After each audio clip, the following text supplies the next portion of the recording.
Doctor ইউনূসের সরকার এবং ছাত্রদের চারদিকে শত্রু। প্রথম আলো পত্রিকার একটা সংবাদ প্রকাশ হয়েছে, সেই সংবাদে নাহিদ ইসলাম সাক্ষাৎকারে এই কথা বলেছেন। প্রিয় দর্শক, আপনাদেরকে একটা প্রশ্ন করি, আসলেই কি ডক্টর ইউনূস এবং ছাত্রদের চারদিকে শত্রু? আপনি কি সেটাই মনে করেন? আপনাদের এই প্রশ্ন করে আমি আসলে সেই সংবাদটা আপনাদের কাছে উপস্থাপন করতে চাই। নাহিদ ইসলাম কয়েকটা ইস্যু নিয়ে কথা বলেছে।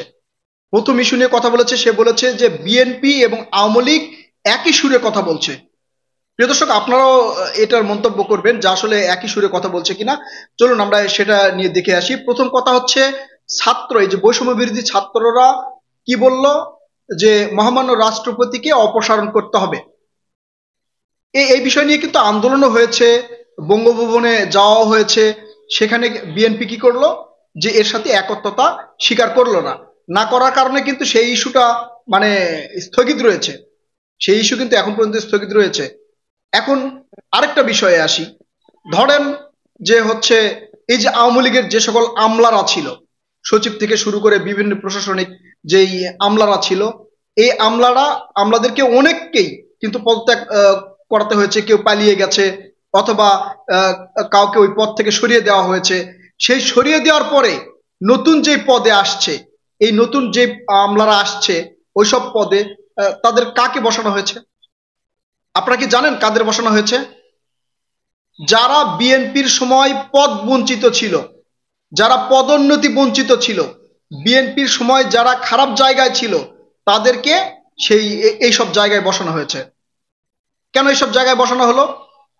আর কেন আওয়ামী লীগের সময় তাদেরকে বিভিন্ন খারাপ জায়গায় বসানো হয়েছে, তাদেরকে পদোন্নতি দেওয়া হয়নি? কেন দেওয়া হয়নি এটা কি জানেন?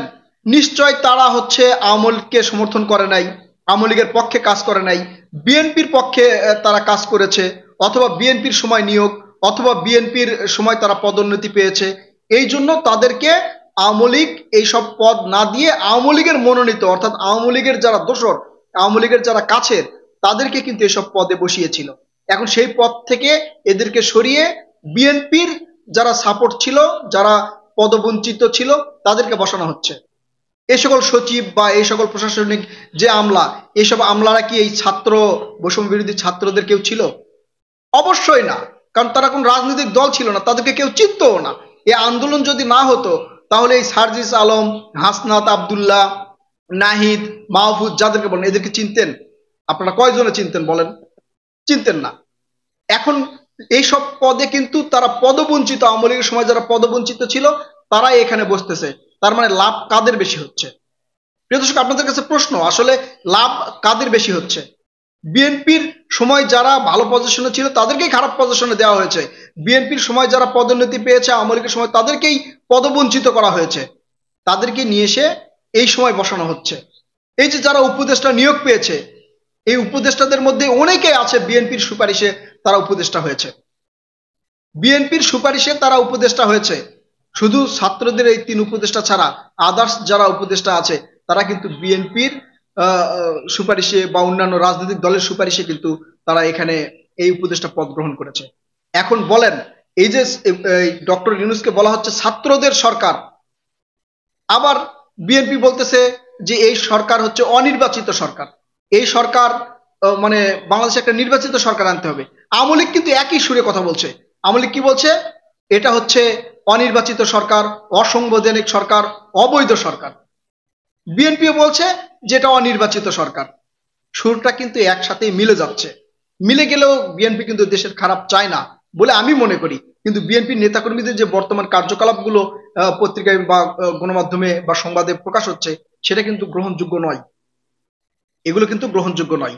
এখন কথা হচ্ছে যে বিএনপি এবং আওয়ামী লীগ যদি একই সুরে কথা বলে, তাহলে ছাত্ররা কোথায় যাবে?